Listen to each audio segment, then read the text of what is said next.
waktu turun di BRI Kota Bunan tiba-tiba sempat ada marah-marah, itu kenapa Pak?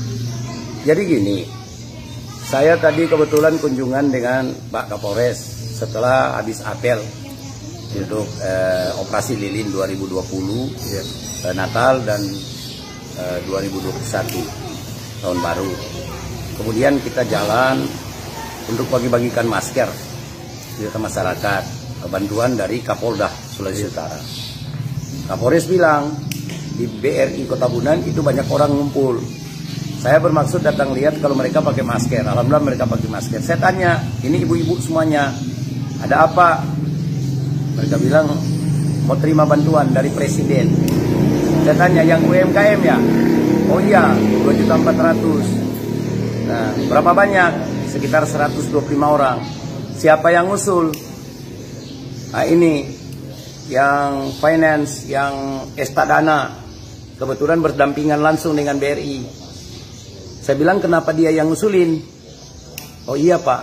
Nah, datanglah orang koperasi 3 orang. Saya tanya bagaimana mekanismenya. Dia bilang, ini nasabah kita semuanya Pak. Mereka ini kita pinjamkan uang, baru kita usulkan ke Kementerian Koperasi dan UMKM. Saya tanya ke nasabah-nasabah itu, ibu-ibu, bagaimana cara pinjamannya? Jadi ada beberapa langsung kasih contoh.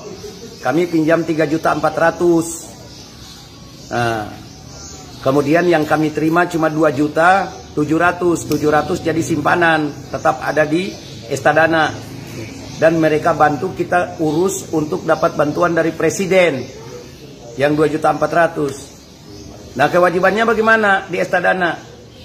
Dibayarkan pengembaliannya dari uang 2.700.000 itu, dari pinjaman 3.400.000 yang dipotong 700 sebagai simpanan. Kewajiban para nasabah itu setiap minggu mengembalikan 250.000 selama 25 bulan. 25 bulan itu 6 bulan 1 minggu. Berarti yang dikembalikan total 6.250.000. Wah, saya kaget.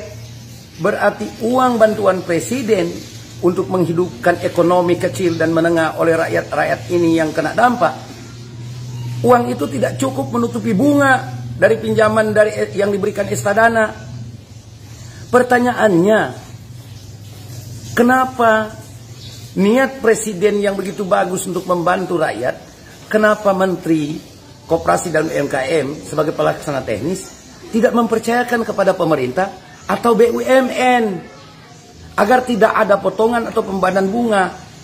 Kalau di macam Estadana ini, mereka awali dengan pinjamkan dulu uangnya dengan bunga selama 6 bulan 1 minggu itu kurang lebih 131%. Ini akan bikin celaka ini orang-orang ibu-ibu susah ini karena ketidaktahuan dia, dan dia terjepit dengan masalah modal. Dia iya-iya saja. Nah, saya minta Pak Presiden, Bapak itu sayang benar sama rakyat. Saya bupati yang paling setuju ketika Bapak mengambil keputusan itu. Gelontorkan sekian triliun untuk menghidupkan ekonomi lewat UMKM. Karena UMKM itu menampung kurang lebih 80-90% tenaga kerja. Ini satu cara yang bagus. Tapi pelaksana teknis Presiden, yaitu kementerian, justru tidak melihat dampaknya. Ini kesekian kali para menteri melakukan kesalahan. Terus apa gunanya kita sebagai bupati, wali kota, dan gubernur sebagai perpanjangan tangan daripada pemerintah pusat, perpanjangan tangan dari Presiden? Kami ini kan melaksanakan tugas konkuren.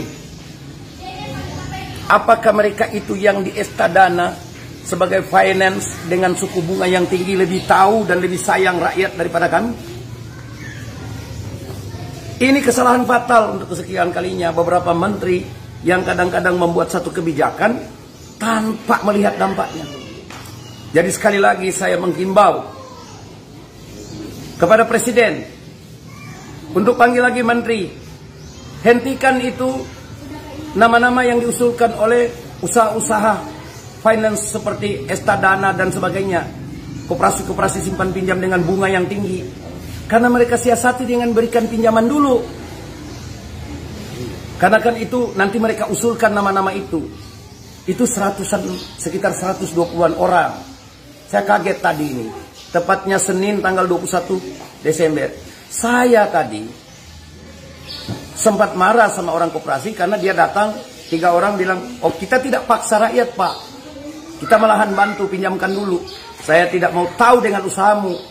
Yang saya mau lindungi adalah rakyat saya yang mereka terjepit dengan modal, kebutuhan modal, dan mereka tidak paham bahwa ini justru akan menyusahkan dia.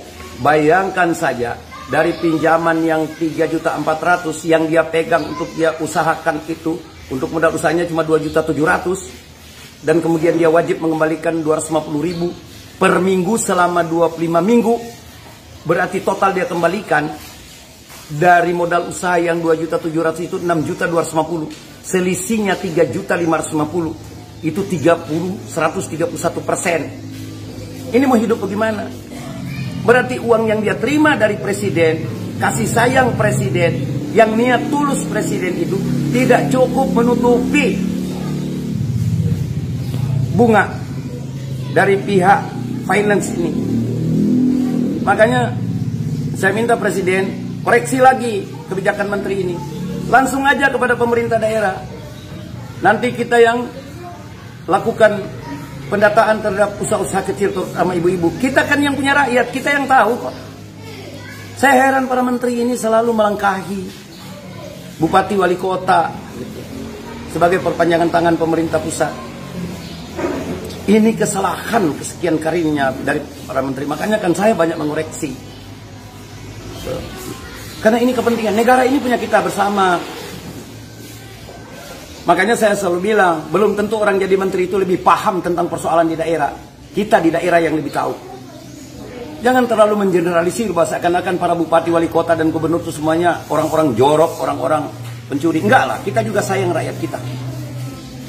Saya akan berakhir masa jabatan di 17 Februari 2021. Tapi sepanjang itu masih ada di saya, masih saya yang sematkan bupati, saya tidak akan biarkan rakyat saya menderita. Karena kelemahannya, karena ketidaktahuannya. Dia nggak tahu. Tadi semuanya bilang, iya memang betul yang berat sekali kita orang mau kembalikan, tapi apa boleh buat? Orang butuh modal cepat.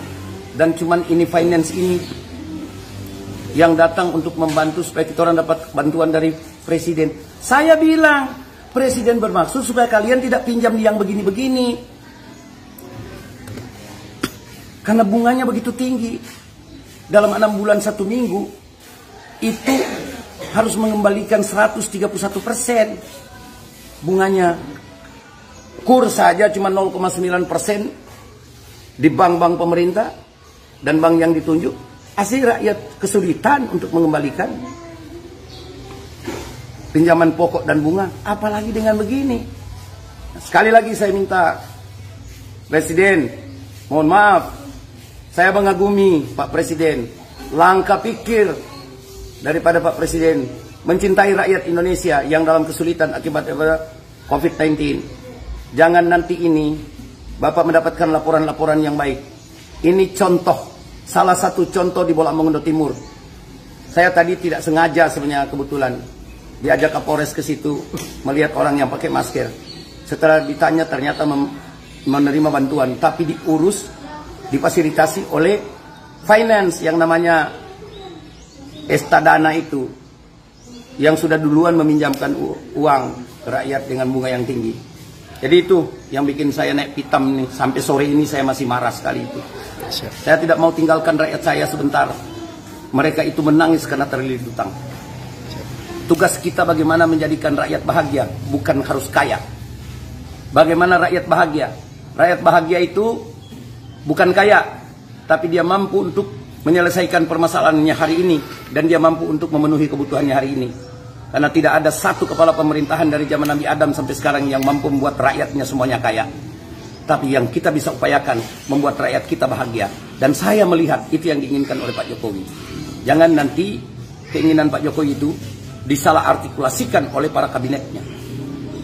Yang akhirnya uangnya nyasar, tidak ada manfaat buat rakyat. Itu dari saya.